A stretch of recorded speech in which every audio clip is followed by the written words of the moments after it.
दोस्तों कहते हैं यदि नीयत साफ हो और दिल में छल कपट ना हो तो हमारी हर ज़रूरत पूरी होती है और साथ ही नई ताकतों के साथ नई जिम्मेदारियां जन्म लेती हैं।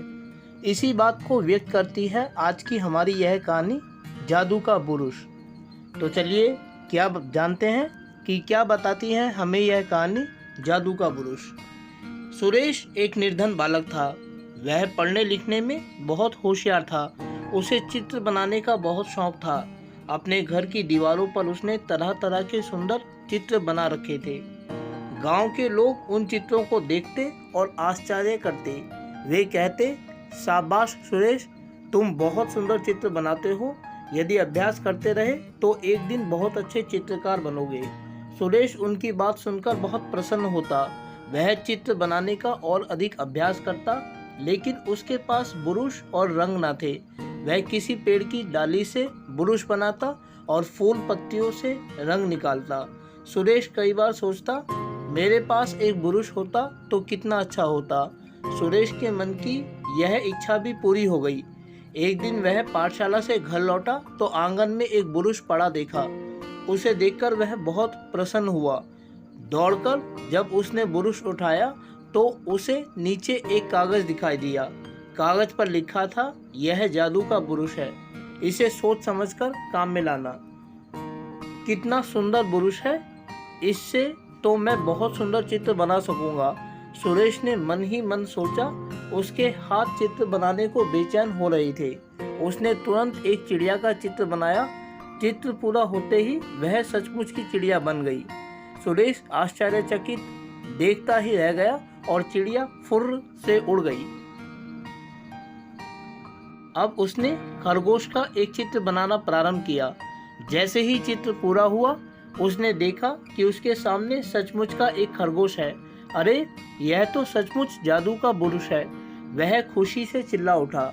सुरेश उस बुरुश से जो भी चित्र बनाता वह सचमुच की चीज बन जाती।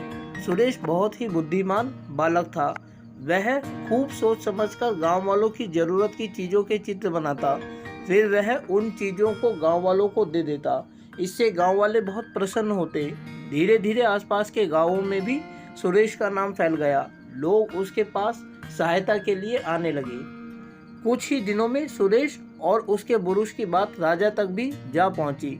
राजा को बहुत आश्चर्य हुआ और उसने सुरेश को बुला भेजा। राजा ने सुरेश से तरह तरह की चीज़ों के चित्र बनाने को कहा। सुरेश जानता था कि राजा को इन चीज़ों की कोई आवश्यकता नहीं है, इसीलिए उसने कोई चित्र नहीं बनाया। राजा को बहुत क्रोध आया। उसने सुरेश से बुरुश छीन लिया और बोला, मूर्ख, देख मैं इससे अभी सोने का पहाड़ बनाता हूँ। राजा ने पहाड़ का चित्र बनाना शुरू किया, परंतु जैसे ही चित्र पूरा हुआ, सोने के पहाड़ की जगह उसके सामने पत्थर का एक काला पहाड़ खड़ा था। देखते ही देखते उस पहाड़ के पत्थर इधर उधर गिरने लगे। राजा को बड़ा आश्चर्य हुआ। अब उसने सोने की छड़ का चित्र बनाया। जैसे ही चित्र पूरा हुआ, सोने की छड़ की जगह काला सांप बन गया। सांप बड़ी तेजी से राजा पर झपटा। राजा बुरी तरह डर गया। उसने बुरुश एक और फेंक दिया और अपने सिपाहियों को आज्ञा दी, इस शैतान को अभी पकड़ लो और जेल में बंद कर दो। सुरेश ने दौड़कर बुरुश उठाया ही था कि सिपाहियों ने उसे पकड़ लिया और जेल में बंद कर दिया। जेल की कोठरी में बहुत अंधेरा था। वहाँ सर्दी भी बहुत थी।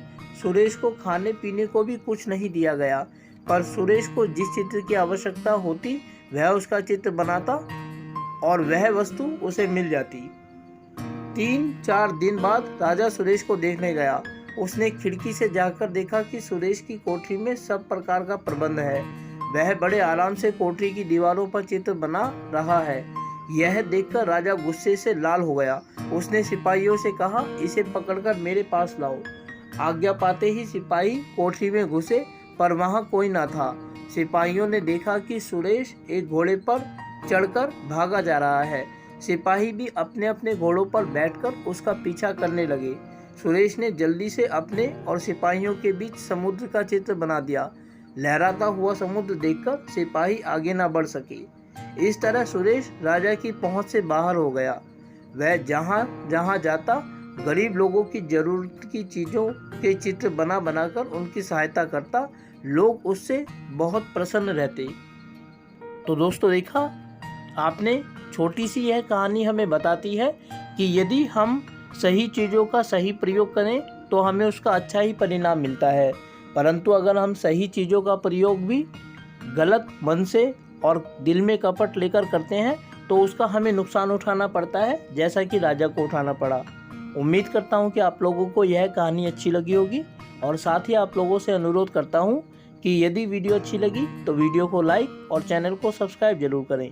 इसके अलावा आगे आने वाले अन्य दिनों में अन्य वीडियोस को देखने के लिए जुड़े रहें मेरे साथ मेरे इस YouTube चैनल पर, जिसका नाम है सिंपल एजुकेशन। फिलहाल आप लोगों से विदा लेना चाहूँगा। वीडियो को देखने के लिए आपका बहुत बहुत धन्यवाद।